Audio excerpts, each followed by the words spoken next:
Hello बच्चों, कैसे हैं आप। मैं आशीष मिश्रा स्वागत करता हूं आपके अपने YouTube चैनल हिंदी उमंग में। तो बच्चों, पिछली वीडियो में आपने पढ़ा था अयोग भाव के बारे में। आइए आज समझाते हैं आपको अनुस्वार के बारे में। अनुस्वार क्या होता है, अनुनासिक क्या होता है और विसर्ग क्या होता है। ये वीडियो आपको तभी समझ में आएगी जब आपने पुरानी वीडियो बहुत अच्छी तरीके से वॉच की होगी। तो मेरी हर वीडियो को बहुत अच्छी तरीके से वॉच करिए आप, जिससे कि नई वीडियो को समझने में आपको आसानी रहे। आइए समझते हैं अनुस्वार क्या होता है। बच्चों, जब किसी वर्ण का उच्चारण करते समय, देखिए, जब किसी वर्ण का उच्चारण करते समय हवा केवल नाक से बाहर निकलती है। हम जब किसी वर्ण का उच्चारण करते हैं और उस वर्ण के उच्चारण में जब हवा केवल हमारी नाक से बाहर निकलती है, तब उसे दिखाने के लिए शिरोरेखा के ऊपर बिंदु का चिन्ह लगाया जाता है। किसका चिन्ह लगाया जाता है? ये बिंदु दिखाई दे रहा है आपको, इस बिंदु का चिन्ह लगाया जाता है। इसे ही अनुस्वार कहा जाता है। बच्चों, मैंने आपको बताया ना कि जब हम किसी वर्ण का उच्चारण करते हैं और उस वर्ण का उच्चारण करते समय हवा हमारे केवल नाक से बाहर निकलती है, तो हम उसे दिखाने के लिए शिरोरेखा के ऊपर एक बिंदु का इस्तेमाल करते हैं। वो बिंदु क्या कहलाता है? अनुस्वार कहलाता है। क्या कहलाता है? अनुस्वार कहलाता है। कुछ उदाहरण है वो मैं आपको बता रहा हूं, अभी आपको खुद समझ में आ जाएगा। देखिए, हम लिखते हैं मंदिर। क्या लिखते हैं? मंदिर। अब इसको एक बार आप बोल कर देखिए, बोल कर देखिए कि क्या मंदिर को बोलने में हवा नाक से बाहर निकल रही है। मेरे साथ बोलिए, मंदिर, मंदिर। मुझे उम्मीद है कि आप जो भी वीडियो देख रहे हैं, जो भी बच्चे आप लोग देख रहे होंगे, आप मेरे साथ बोल रहे होंगे मंदिर। तो देखिए, जो मंदिर है, ये जो ना निकल रहा है, ये नाक से बाहर निकल रहा है। जो हवा निकल रही है, नाक से बाहर निकल रही है। मंदिर। मेरा अगला उदाहरण है चंदन। चंदन। क्या हवा नाक से बाहर निकल रही है? मेरी तो निकल रही है, आपके निकल रही है कि नहीं निकल रही है? देखिए, ट्राई करिए, बोलकर कोशिश करिए आप, तब समझ में आएगा। बोलिए, नंदन, नंदन। मेरी नाक से तो हवा बाहर निकल रही है, और मुझे उम्मीद है आपकी नाक से भी निकल रही होगी, अगर आप अच्छे से मेरे साथ बोल रहे होंगे तो। अगला आ गया आपका पंडित।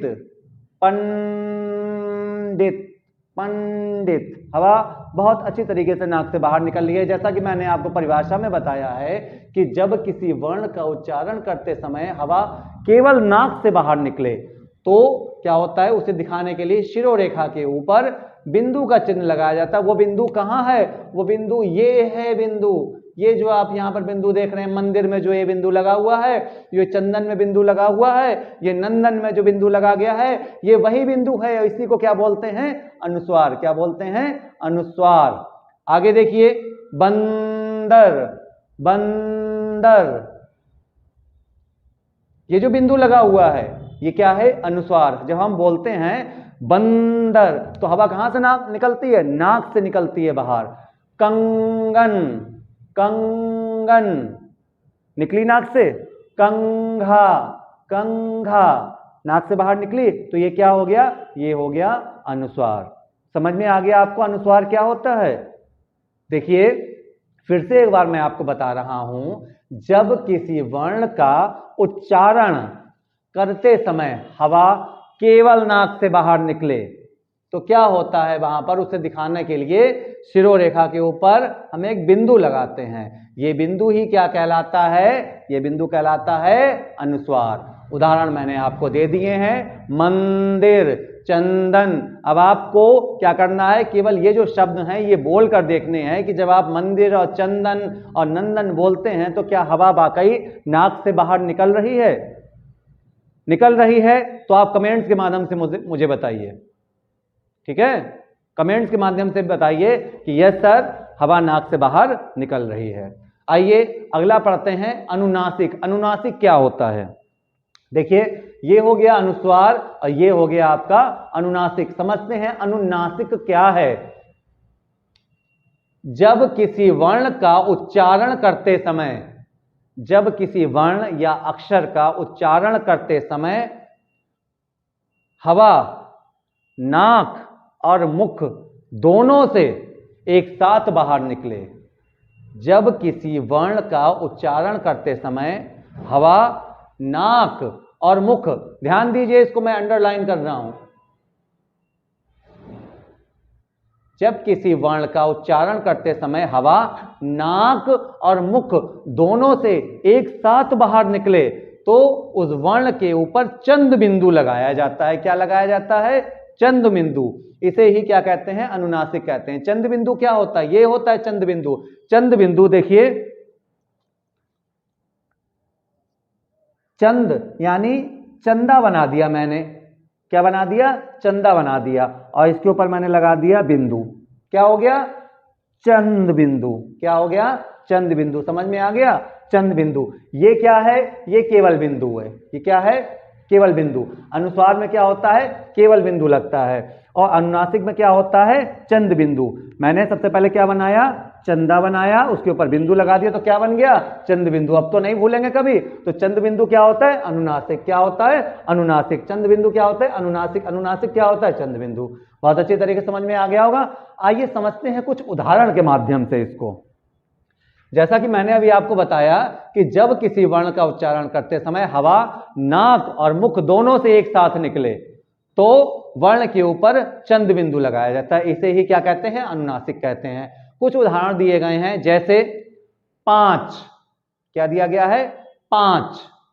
जब हम 5 बोलते हैं बच्चों, तो 5 बोलने में ये जो अनुनासिक है, अनुनासिक अर्थात ये चंद बिंदु जब ऊपर लगा है 5 में, तो हवा कहां से निकलती है? हमारे नाक और मुख दोनों से निकलती है। आइए बोल कर देखते हैं, मेरे साथ में बोलिए, 5 5 5।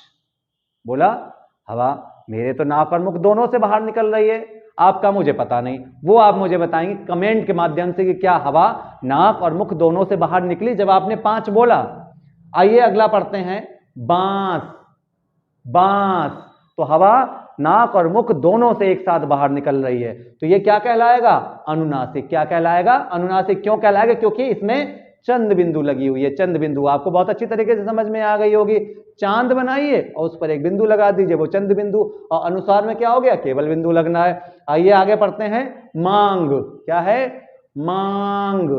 मांग निकल रही है नाक मुंह दोनों से एक साथ, मांग। बोलकर देखिए। अगला आ गया है आपका चांद। चांद।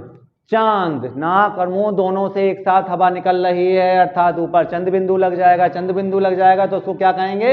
अनुनासिक। ये चंद बिंदु क्या कहलाता है? अनुनासिक। भूलना नहीं, बिल्कुल बहुत काम की चीज है। आगे, मांद। मांद। मांद, देखिए चंद बिंदु लगी हुई है। जब चंद बिंदु लगी है तो हम जब बोल रहे हैं मांद, तो हवा नाक और मुख दोनों से एक साथ बाहर निकल रही है। क्या कहलाएगा? अनुनासिक। क्या कहलाएगा? अनुनासिक। देखिए अनुस्वार और अनुनासिक दोनों हो गए हैं। क्या हो गया? अनुस्वार और अनुनासिक। एक बात और मैं आपको बता दूं, अनुस्वार, अनुस्वार जो होता है ये प्रत्येक वर्ग का पंचम वर्ण जो होता है वो अनुस्वार कहलाता है। क्या कहलाता है? प्रत्येक वर्ग का पंचम वर्ण जो 5वां वर्ण होता है वो क्या कहलाता है? अनुस्वार कहलाता है। अभी आपको ये चीज समझ में नहीं आई क्योंकि मैंने अभी आपको व्यंजन नहीं पढ़ाए हैं। सॉरी, जब मैं आपको व्यंजन पढ़ाऊंगा तब आपको ये बताऊंगा कि वर्ग क्या होते हैं और उसका पंचम वर्ण कौन सा है। मैंने अभी आपको केवल इतना बता दिया है कि प्रत्येक वर्ग का जो पंचम वर्ण होता है वो क्या कहलाता है? अनुस्वार कहलाता है। जब मैं आपको व्यंजन बताऊंगा तब मैं आपको सब कुछ समझा दूंगा। केवल धैर्य रखने की बात है, धैर्य रखिए और मेरे सारे वीडियोस देखते रहिए शुरू से लेकर अंत तक। तो मुझे पूरी उम्मीद है कि आपको हिंदी में किसी प्रकार की कोई प्रॉब्लम नहीं रहेगी। मैं आपके सारे डाउट्स क्लियर करते चलूंगा। आज मैंने आपको अनुस्वार समझाया, अनुनासिक समझाया। आइए अब मैं आपको समझाता हूं विसर्ग, कि विसर्ग क्या होता है। तो बच्चों, अनुस्वार और अनुनासिक के बाद आइए समझते हैं विसर्ग को। आपको अनुस्वार और अनुनासिक समझ में आ गया होगा। अब आइए हम समझ रहे हैं कि ये विसर्ग क्या है। जैसा कि आपको लिखा हुआ यहाँ पर स्पष्ट दिखाई दे रहा है विसर्ग, और ब्रैकेट में मैंने 2 बिंदु लगा रखी हैं, तो ये 2 बिंदु क्या कहलाई? ये कहलाई विसर्ग। आइए समझते हैं इसको। इस ध्वनि का उच्चारण, किस ध्वनि का उच्चारण? इस ध्वनि का उच्चारण। ये जो विसर्ग लगी हुई है इस ध्वनि का उच्चारण आधे ह के समान होता है। किसके समान होता है? आधे ह के समान। अब आप ये सोच रहे होंगे कि आधा ह कैसे लिखा जाता है? आधा ह आपके सामने लिखा हुआ है, मैंने हा लिखा है और इस हा के आगे नीचे आप देखिए ये क्या लगी हुई है? ये लगी हुई है हलंत। क्या लगी हुई है? हलंत। जब इस हा अक्षर में हलंत लग गई तो ये आधा हा कहलाया। क्या कहलाया? आधा हा। अब ये यहाँ पर पूरा हा नहीं है, अगर मैं इस हलंत को यहाँ से मिटा दूं, मैं इसको यहाँ से हटा दूं तो ये क्या कहलाएगा? ये पूरा हा कहलाएगा। तो जैसा कि हमारी परिभाषा में दिया गया है कि इस ध्वनि का उच्चारण आधे हा के समान होता है, यह स्वर नहीं है। यह जो आधा हा लिखा हुआ है, ये विसर्ग जो लिखा हुआ है, ये स्वर नहीं है।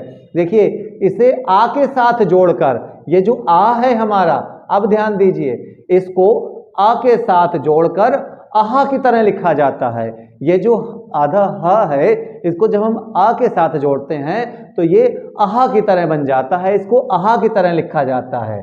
देखिए आगे, इसका प्रयोग प्रायः शब्द के अंत में किया जाता है। कहां पर किया जाता है? शब्द के अंत में। किसका प्रयोग किया जाता है? विसर्ग का। विसर्ग का प्रयोग शब्द के सबसे लास्ट में यानी अंत में किया जाता है। कैसे? आइए समझाते हैं। जैसे पहला शब्द उठा लीजिए आप, पहला शब्द मैंने यहां पर दिया है प्रातः। क्या दिया है? प्रातः। अब आप देख रहे हैं इसमें लास्ट में दो विसर्ग भी लगी हुई हैं, तो जब हम इसको उच्चारित करेंगे, जब इसका उच्चारण करेंगे तो हम इसको क्या बोलेंगे? प्रातः। प्रातः। देखिए लास्ट में मेरे हा निकल रहा है, प्रातः। आप भी बोलिए मेरे साथ में, प्रातः। जैसा कि मैंने आपको यहां पर बताया कि इसका उच्चारण आधे हा के समान होता है और आ के साथ जोड़कर आहा की तरह लिखा जाता है। लेकिन जब हम इसको बोलते हैं तो क्या निकलता है हमारे मुंह से? प्रातः। क्या बोलते हैं? प्रातः। अगला शब्द हमारा है नमः। क्या है? नमः। लास्ट में क्या निकल रहा है? आप बोलकर देखिए, आपको खुद पता लगेगा। नमः। क्या निकल रहा है? हा निकल रहा है लास्ट में। क्या निकल रहा है? हा। तो ये विसर्ग के रूप में आ रहा है। क्या? नमः। नमः। नमः। हा निकल रहा है लास्ट में। इसमें लास्ट में क्या लगा है? विसर्ग लगी हुई है, तो ये क्या हो गया? विसर्ग। ये दो उदाहरण आपको समझ में आ गए होंगे। ये उदाहरण आप खुद बोलकर देखिए और फिर मुझे बताइए क्या इसमें लास्ट में हा निकल रहा है। आइए बोलते हैं क्रमशः। क्रमशः। क्रमशः। लास्ट में ये हा निकल रहा है। क्या निकल रहा है? हा। क्यों? इसमें ये विसर्ग लगी हुई है। अंततः। अंततः। देखिए इसको अंततः नहीं कहेंगे, अंततः। अंततः नहीं कहेंगे, लास्ट में ता नहीं निकालेंगे, इसको क्या निकालेंगे? हाँ, अंततः। क्या बोलेंगे? अंततः। अगला है हमारा अतः। क्या है? अतः। जब हम बोलेंगे, जब हम उच्चारण करेंगे तो लास्ट में हा निकलना चाहिए, अतः। स्वतः। क्या होगा? स्वतः। इसको स्वतः नहीं बोलेंगे, इसको अतः नहीं बोलेंगे, अतः। स्वतः। लास्ट में हा का उच्चारण निकलना चाहिए। देखिए प्रातः, नमः, क्रमशः, अंततः, अतः और स्वतः आदि, ये कुछ शब्द हैं। ये इनमें क्या प्रयोग हुआ है? विसर्ग प्रयोग हुई है। क्या प्रयोग हुई है? विसर्ग। मैंने यहाँ पर एक लाइन और लिखी है जो मैंने आपको अभी नहीं समझाई थी, अब मैं उसको समझा रहा हूँ कि इसका प्रयोग प्रायः संस्कृत के तत्सम शब्दों में होता है। किसमें होता है? संस्कृत के तत्सम शब्द। अब आप ये सोच रहे होंगे कि ये तत्सम शब्द क्या है, कुछ नया नया सर लेकर चले आते हैं, क्या है तत्सम शब्द? तो बेटा तत्सम और तद्भव ये एक टॉपिक है, इसको मैं आपको बाद में समझाऊंगा। अभी फिलहाल आप केवल विसर्ग को समझिए। मैंने आपको इसलिए यहाँ पर लिख के बता दिया है कि ये जो विसर्ग है इसका प्रयोग संस्कृत के तत्सम शब्दों में होता है। अब तत्सम और तद्भव क्या है उसको समझने के लिए आपको मेरी अगली वीडियो को इंतजार करना पड़ेगा। तब तक के लिए नमस्कार और धन्यवाद। अगर आपको आज की मेरी वीडियो समझ में आई हो तो उसको लाइक करिए, शेयर करिए और ज़्यादा से ज़्यादा सब्सक्राइब करिए, ताकि ये जो मैं समझा रहा हूँ ये हर बच्चे तक पहुँचे, हर बच्चे के ज्ञान में वृद्धि हो। धन्यवाद।